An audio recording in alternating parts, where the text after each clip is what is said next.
Keep your audience on topic by using visuals that match.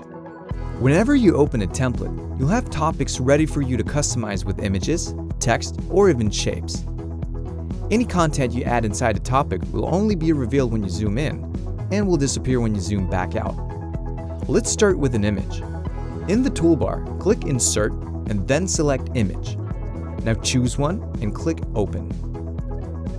Adjust it to your liking and then simply drag it onto the topic to add it to the cover area.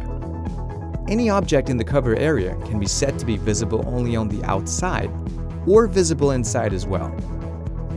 That way, you can keep visual continuity when zooming into your topics. You can also fine-tune your zoom area.